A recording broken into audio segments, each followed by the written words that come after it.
Hello, my name is James, and I'm the Mayor of Jamestown. Now, I don't know about anyone else, but I've been hesitantly waiting for the new PlayStation Plus leaks to come out for this month. Well, next month. Instead of getting my wish, Sony have just revealed what next month's games are going to be for themselves, which honestly, good for them. Apparently they've been having PlayStation Plus leaks for several months now, so it's honestly quite surprising that they managed to get to it first.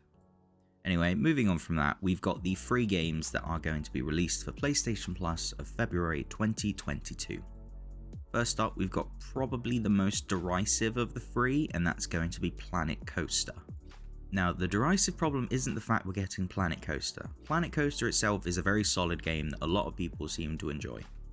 No, the problem is that it's exclusively for the PlayStation 5. You might be wondering, oh, maybe there just isn't a PS4 version of the game. No, there definitely is. This is essentially a reverse of the problem we had in December, or at least one of the problems we had in December. Instead of the PS5 getting the PS5 version of Mortal Shell, they got the PS4 version of Mortal Shell. This is essentially the reverse of that, where PlayStation 5 get Planet Coaster and PlayStation 4 do not.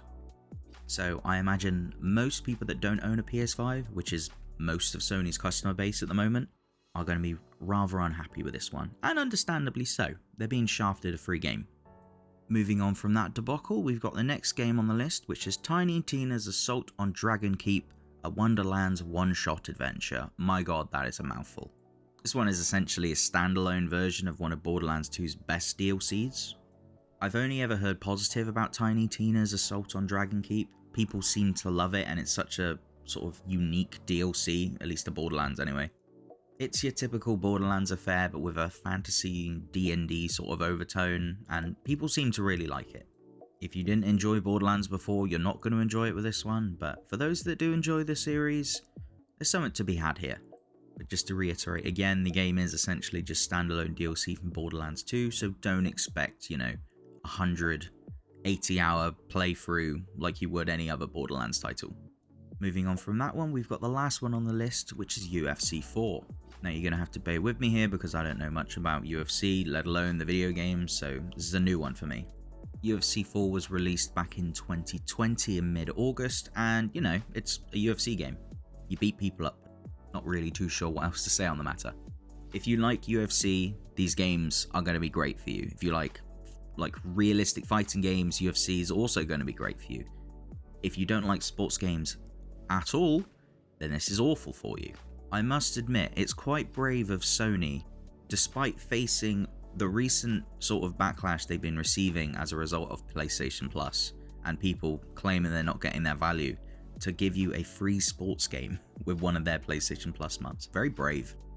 And with that, we have PlayStation Plus for February 2022. I'll be honest, personally, it's not a great month. At least for me, anyway. I don't own a PS5, so Planet Coaster is completely redundant to me. Tinytinas Assault, I'm sure will be fun, but I don't think I'm ever going to get around to actually playing it. And UFC 4, again, a game I have zero interest in playing. I will admit, I do have some crackpot theories on why February might be such a meh month in terms of the PlayStation Plus games, and here goes. The first one is the obvious that there are just so many good games coming out in February that Sony simply don't want to be competing with themselves. After all, we've got Elden Ring coming, we've got Horizon Forbidden West, and Dying Light 2 to name a few. It's going to be a great month. So it wouldn't really surprise me if Sony thought, well, we could get away with a cheeky month that isn't very good, but no one's going to care because everyone's going to be playing bloody Elden Ring anyway. The other idea that people are thinking Sony might be doing is that they're gearing up for the new PlayStation Plus / PlayStation Now rollout, which would obviously be to compete with Xbox Game Pass, which, as we all know, is incredible value for money. So that's the current theories I have going around why this month is so meh, but who knows. Hopefully March will be better. And with that, we must come to our inevitable end.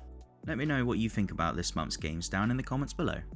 Thank you for those that stuck around until the end. Be sure to like, comment, subscribe, and all of that good stuff. I've been James, the Mayor of Jamestown, and until next time, goodbye.